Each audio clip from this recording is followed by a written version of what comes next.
This is the first meeting the new Superior General of the Jesuits had with the press. Father Arturo Sosa demonstrated patience and a sense of humor, even when asked if he likes to be called the Black Pope. I think Mulemi is better suited for it. Regarding being called the Black Pope, I don't like it. The idea is to be an organization, the Society of Jesus, that can help the church where and doing what the church needs. And who is going to determine are the needing of the church? The Pope. The Pope, because his function in the church is that. Also an accident. It's not an accident, the COVID-19. It's a confirmation of our mission to collaborate, to contribute in the change of this world. We need really to get together so we can go in another way. Something has to change. So don't forget this crisis. Not just, okay, that was a bad night, a nightmare. No, and we are awake again, and we are again in our life as before. No, we have to take the lesson that if we don't change after this, the next one will be worse. If we don't change after this, the next one will be worse. If we don't change after this, the next one will be worse. Well, I was on a street ministry in Berkeley about 10 years ago. I became acquainted with a Roman Catholic Jesuit priest from the University of San Francisco. I asked him in one of our conversations, "Have you read The Great Controversy?" And he explained to me that The Great Controversy has a lot of truth in it. In fact, he told me that the Roman Catholic Church will rule the world again. Revelation 17, verse 3 says this, "So he carried me away in the Spirit into the wilderness, and I saw a woman sit upon a scarlet-colored beast." Well, the scarlet-colored beast is all the political powers that are going to pull together to destroy the commandments of God.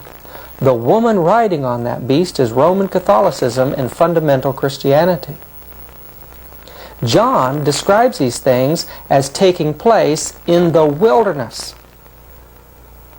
Now, in reading Revelation chapter 12, we know that when the primitive church fled persecution, she went into the wilderness. And in Great Controversy, page 55, Ellen White tells us that the wilderness is a symbol that represents obscurity and seclusion. This means that at the end of time, Roman Catholicism is working in secret with the rulers of this world in an effort to control the world, to take it over. And I believe that time is right upon us.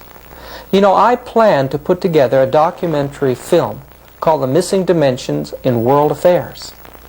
And for that film, I had gathered together interviews with people who had had either personal experiences with infiltration of Jesuits or Catholic priests, or, in one instance, an interview with an ex-Jesuit priest by the name of Alberto Rivera, and another, a secret agent for the federal government working for the Pentagon during the Second World War, and his wife was a chief stenographer of the Pentagon.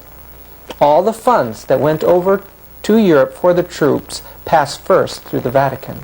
This man had had personal working relationships with Roman Catholic priests, and listen to him, he knows what he's talking about.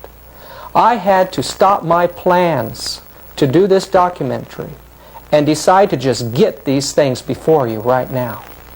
The Jesuit priests have been infiltrating every institution, and they're ready now for a takeover. I want you to pay close attention to this first person that we're going to interview. He's an ex-Jesuit priest, and he tells you about the infiltration by the Jesuits. Especially I work in dealing with the infiltration of churches and religious institutions as well as government.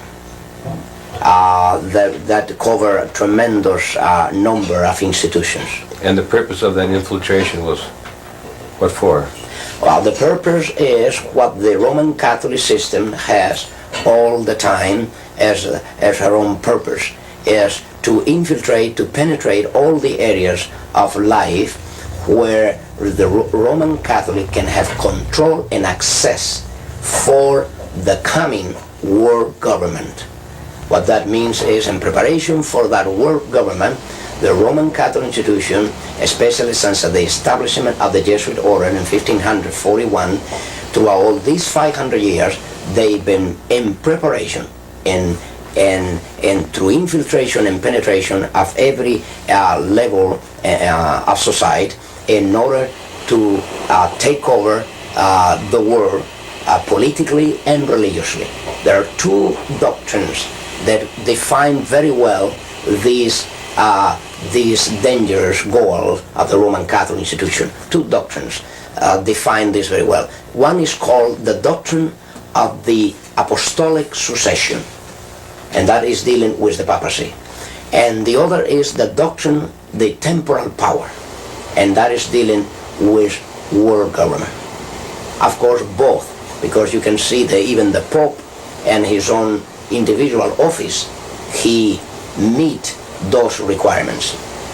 He is not only the head of his church, as he called himself, John Paul II, the present Pope. He said he is the pastor of his church. He is not only that, but he is the head of his state, of his country. What that means, he is the head of a political state. Both combinations are in one office. They are, in prophetically speaking, that is what we see in the book of Revelation. The political power always hand to hand with the religious power. What organizations have now been taken over by the Jesuit order and other institutes of Catholicism? What world powers are in her hands to be used in this final chess game for the takeover of the world? We can get some idea when we look back to the Council of Trent in the 1540s through the 1560s.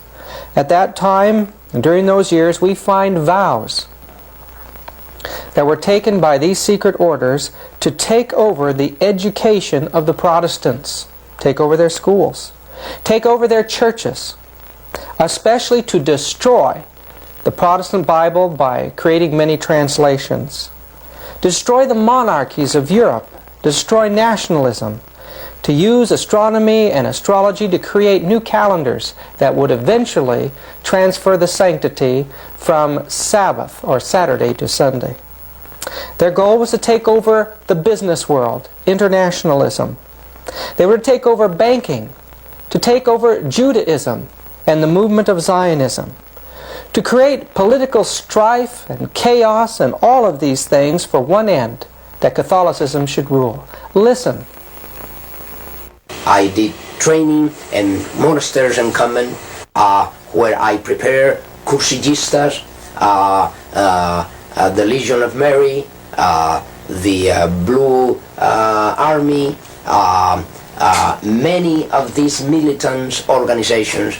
I train and prepare how they can become Baptists, how they can become Adventists, how they can become Methodists, how they can become Presbyterian, how they can become Pentecostal, and all these areas where they most infiltrate any area. You bring up one of the other questions I have, might as well ask it now, particularly the Blue Army. Is that in some way connected with the Fatima? That's correct. Is yes. that to protect it, or that they are the army that creates the greatest promotion of that cult, of that satanic cult here in the United States.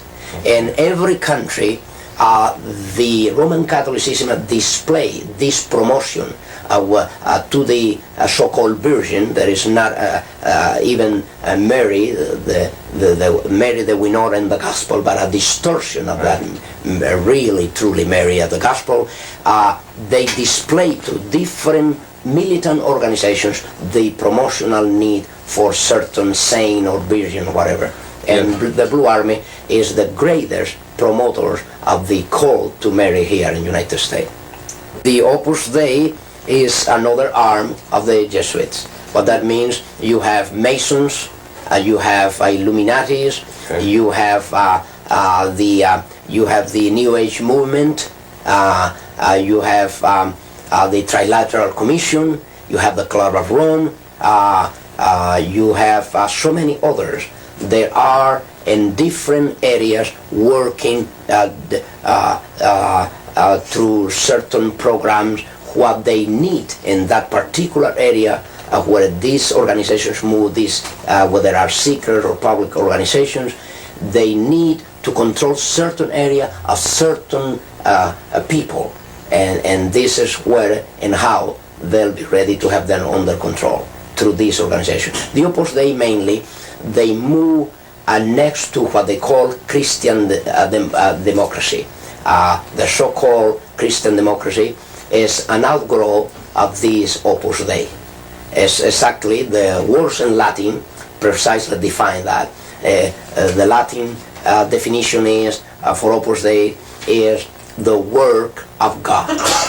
What that means, the Opus Dei. Opus meaning the work, and then you have how you call Dei, Opus Dei, the work of God. When the Council of Trent occurred, it was controlled by the Jesuits. Yes. How about the Vatican II? Is there a connection? Yes, the connection is very, very, very prophetical. I will say this, I think that will clear the whole point here, because it's so prophetical that while the Council of Trent was the first council to be managed by the Jesuit order, the Vatican Council was brought about by the same Jesuit order with the same intention. And you know the intention of the Council of Trent. The intention behind the Council of Trent was the Counter-Reformation. What was the intent of the Vatican Council II? Another Counter-Reformation, but called today, how you call it? Renewal. You see the point? Now, the change was a name, but the intentions were the same. Yes. See, more sophisticated today. Yes. You see, the Counter-Reformation was taken through the Council of Trent. That was the entire Counter-Reformation was performed by the Council of Trent, decrees. Then through that time until today, Vatican Council II came about with the idea of renewal. That means another step forward, and the final, I will say this is the final stage of a Counter-Reformation. Now, how about the charismatic movement? What's the connection with that? The charismatic movement is serving the purpose, as we said, of one of the many issues. As we said about Saturdays and Sunday, they'll pick up every issue with different denominations. In the case of the charismatic movement, they pick up the charismatic movement because one factor. They could not bring under subjection the Pentecostal denominations. They couldn't. They could not. Even when they went through the ecumenical movement before from 1945 down to our day, since this already started. As a matter of fact, if you want to know, the World Council of Churches started by financed by the Jesuits in Europe in 1945 after the end of the Second World War already, or by the time that the World War was to end, already the Jesuits were at work trying to unite all the Protestants in Europe. And that was the origin of the World Council of Churches and the ecumenical movement. Today the charismatic movement is serving that purpose. Where a Pentecostal could not be bring into the ecumenical forum, they brought it through the exercise of charismatic gift. Would you consider that Jesuitism to be an occult secret society? It is an occult secret society from the point of view that the Jesuit order, what you know of the Jesuit order and what everybody knows of the Jesuit order is not the truly Jesuit order. What that means is even the Jesuits within the Jesuit order, they all are not knowing the secret society, the inner secret society that they are surrounded by. It's a pity to have even to say that at this point in the history of the United States, in the history of the presidents, has not been other president from the time of President Washington, that was the first president to be utilized by the Jesuits. If you were not aware of that, President Washington already was initiated by the Jesuits to bring about the first communication with the Vatican ever known in this country. From there on, President Reagan, to all this time, President Reagan has come to fulfill the greatest moment in the history of this conspiracy, because no other president has come as close as President Reagan with the Vatican, and even not even John F. Kennedy. What that means is they have done to President Kennedy, to President Reagan, what they were not able to do even through a Roman Catholic president. And nevertheless, I will say this: the religious belief of President Kennedy is nothing more, nothing else than another expression of Catholicism. Perhaps I need to clear this. Roman Catholicism is not only the Roman Catholicism. Roman Catholicism is still, and it has been at work outside the Roman Catholic system. What that means, there are many daughters of the Roman Catholic system outside the Roman Catholic system. And as there are many daughters, these daughters have children, and of course President Reagan fit within that picture. His relationship with the Vatican today brought about several things. One of them is the diplomatic relationship with the Vatican. Second, the preparation for the signature of a concordat between the Vatican and the United States. And if you want to know, this never took place overnight. President Reagan was prepared and is here for the task that is performing today as President of the United States by the Jesuits of Rome, and the time that he served as a star in a movie that was very well known and still being shown today, a very old movie about the football team of Notre Dame. New Blockney. That's correct. This is the time that the first contact was made by the Jesuits with Reagan. Jesuits, under the stream of an induction, they were not directly to be involved. They only were the elements, the intellectual element that will prepare this. The case of Abraham Lincoln. Abraham Lincoln, the president, was killed by the Jesuits of Rome, but there was no a Jesuit there involved directly. Nevertheless, was the Jesuit who prepared the plot against his life and prepared and trained those who were to kill him. They arranged it. Yes, it happened with President Kennedy, the same thing.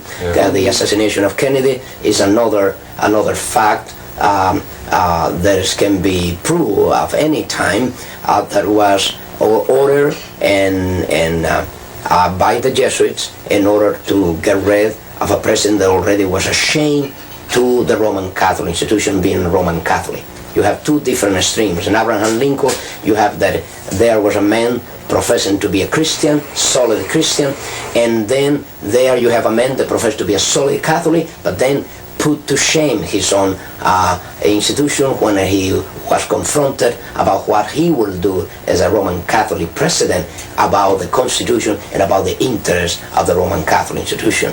When he placed the Constitution of the United States above the canon laws of the institution, he called for disaster. Let me tell you where the Knights of Columbus has done and performed a tremendous job in the United States in education, in public education.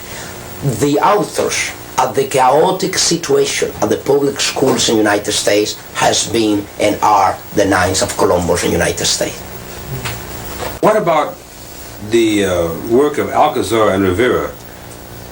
Now these were two Jesuits that are starting already way back early, and before the 1600 already. Rivera and Alcazar were already commissioned to penetrate since the infiltration was very difficult in the days through the Reformation, they can spot an infiltrator very easily in those days because the struggle was face to face with the Vatican.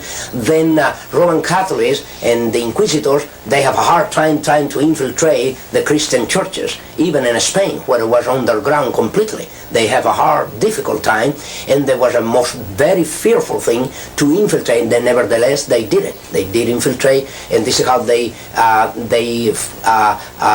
find many Christians worshiping the Lord in underground places. Now, through infiltration. But in these cases, they were not commissioned under the stream of an induction, as I was, under the stream of an induction. Rivera and Alcázar, they were to work, and then later Lacunza. There is more, but I will mention these three, the most important ones, in dealing with one special area, prophecy. They were assigned to deal especially with prophecy, with the purpose to do two things at least: to cover up any prophecy relate to the origin of the Antichrist, relate to the Antichrist, and relate to the papacy, relate to the Antichrist. And second, to cover up any idea that the Roman Catholic institution was never a Christian church, as I pointed out before. What that means is to make possible in Bible commentaries and church history that the Roman Catholic institution always will appear as a Christian church, fall in apostasy, and then need a renewal. And need of renewal. That was the idea that Rivera, Alcázar, and Lacunza tried to trace. Among other things, they tried to implement the idea that most of the prophecies of the book of Revelations were already fulfilled by the time of Nero. Yeah. What that means is that don't worry about prophecies today, don't worry about the Antichrist, don't worry about a one-world government, don't worry about nothing like that. Yes, that's correct. Walter Martin has been and confessed by him. As a matter of fact, I could mention that I have a debate already with Mr. Martin. I have already a debate with Mr. Gary Met, and I took them both by surprise. I took Mr. Gary Met on radio by surprise. I not only persuade him, I force him to answer these accusations and these slanders. And then I took immediately Mr. Walter Martin and Anaheim. And both gentlemen, they were not looking really to meet with me. They were trying to avoid, if it were all possible, that confrontation that I did have with both. We have tapes of these confrontations and these debates. And then Mr. Walter Martin, he himself, even so that I knew his name in the list of very confident persons by the Jesuit order. What that means is that the Jesuit order will have a list made up in United States of people as well as institutions that are worth trusting. And Mr. Walter Martin, I even mentioned to him in this confrontation with him that his name was listed in that list. What did he say? And he said to me, well, I don't know why my name is there. I said, you should know. He should know. Yes. I said, you should know. As a matter of fact, why Mr. Walter Martin, 25 years ago, he even wrote about the cult to Mary, a book about Mary, and 25 years after, he have a list, as a matter of fact, that I have with me, a list of cults where he lists the most dangerous cults, and all who in the list of his most dangerous cults are Christian Science, Jehovah's Witnesses, Mormons, starting with the Mormons. And suddenly I thought, I was expecting that he will place at the top of the most dangerous cult Roman Catholicism, but were the Mormons. Now, the Mormons become the victim of Roman Catholicism not only, but become the victim of Mr. Walter Martin, because even the Mormons are the product of Roman Catholicism. I want you to listen to the testimony of Dr. Rivera as he begins to share with us about the Inquisition today. In your training and in your life as a Jesuit priest for many years, did you ever come to the point that you were required to destroy human life? Definitely. It's part of the oath and induction of any Jesuit that come under the oath and induction, and perhaps you care to know that I have revealed a great deal of this in this booklet after Alberto came out, the first part of my testimony, dealing with my minor seminar and major seminar as we went through these questions. And now you have in double cross, it is a revealing, at least a little part in these pages here, page, let's see, this is 12 and 13 at least, you see there is part of the oath and induction that I was taking as I swear to take the life not only of kings and princes and governors and mayors and senators and congressmen, but even my mother or father or brother or sister, whosoever, come to be between the interests of the Roman Catholic system and the interests that they pursued. What that means is, if a president of a nation is there to interfere with the interests of the Roman Catholic institution and their pursuit of power, they will be crushed. They'll actually. We were granted, I was granted that authority, that power, to exercise that authority, that power. That when any individual, whether he is a child, whether he is a woman, whether it's an elder man, whether it's a boy, whether it's a girl, whether it's a king or a queen, regardless of who the person is, when that person, that city, that nation, this country oppose to the goals of the Roman Catholic institution and interfere with, that already called for disaster. There is enough left of the old Inquisition. I will say there is a new Inquisition today, not even tomorrow, is at work today, and here, even in the United States, and has been always. There is not replacement of a new Inquisition replacing the old. No, what happened is that the old Inquisition, as the years went by, under the sponsorship and guidelines of the Jesuit general and the Jesuit order, they has been changing their devices and their tools, in their I will say their devices, and their methods. You see, what happened is the Inquisition is the same Inquisition. The Holy Office never closed the door since it was established in 1200. You see, it never closed the door. As a matter of fact, within the Vatican, this is an office that never closed the door day and night. Today have a different name. It happened that they have a different name today, as they have different devices and methods to bring people to trial. Today, the Inquisition is at work. As a matter of fact, you have a book here that is called Night Journey from Rome, that we came to publish. A Night Journey from Rome is one of the last converted Roman Catholic priests in the United States, an American priest that was converted to Christ and his gospel about 2 years ago and came with us to the reading of Alberto, the first part of my testimony. He was Clark Butterfield, is his name, a Californian priest. There is the book here, Night Journey from Rome. And here is the most revealing thing about the actual Inquisition in the United States. He was so much aware of the reality of that Inquisition that in his own will, he prevent even his relatives, his own mother, his own relative, from bringing his body to the Roman Catholic parish the day that he was ready to depart to be with his Lord and Savior. And he almost prophesied, and I will, because exactly that was the intention. Immediately that he was killed by the Jesuits of Rome and Detroit, Michigan, through a Roman Catholic doctor, member of the Knights of Columbus. Then you can see the Inquisition is alive and well, with different devices, different methods, and a different name. Today they call the office for the preservation of the doctrine and the faith. We were trained in many different things, from chemistry for poisons to warfare of any kind.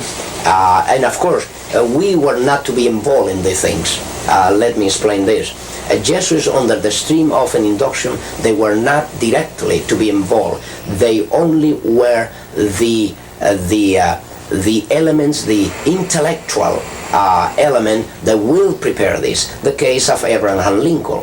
Abraham Lincoln, the president, was killed by the Jesuits of Rome, but there was no a Jesuit there involved directly. Nevertheless, was the Jesuit who prepared the plot against his life and prepare and train those who were to kill him. They arranged it. Yes, Yeah. it happened with President Kennedy, the same thing. Yeah. The assassination of Kennedy is another fact that can be proved of any time. The future of Catholicism, according to the prophecy in chapter 17 of the book of Revelation, is what even the Holy Spirit used to convict me to leave at once a Roman Catholic system. That means there was no hope. I became a Christian within the Roman Catholic institution, and I want to stay within as many to help the others. And there, from 17 to 18, God revealed to me there was no hope within the institution. The best advice is based for Roman Catholic is to come out of her. That is God's decrees. Come out of her, my people. How about for Christians is what the book of Ephesians chapter 5 relate. It said clearly, do not have fellowship with the unfruitful works of darkness. What fellowship with what? Rebuke them. That is the position of a Christian, and that is called by the Holy Spirit. I will say these are the two most urgent messages to be communicated to the Roman Catholics, to come out of her. To the Christian, keep out of her. Keep out of their fellowship. There is no fellowship that light with darkness. Do you believe there is Christians among the Roman Catholics? There are any Christians? And the person said, yes, there are Christians. Oh, I know. My own mother, my own father, you'll see. They don't believe in all these things. They just go there to witness about Christ. But they are truly Christians. You see the point here. They will say, she was not a Christian church, she's not a Christian church, she will not be, but they come and tell you there are Christians within the Roman Catholic institution. That is impossible. A person, when is convicted under the Holy Spirit, being a Roman Catholic, the first thing that the person felt and know that she or he must do is to leave Roman Catholicism, because Roman Catholicism live first from then, and then they live after. You see, even a person that leave Roman Catholicism without being a Christian, Roman Catholicism is still with the person. What that means is they can leave the physical system, but Roman Catholicism is still with the person.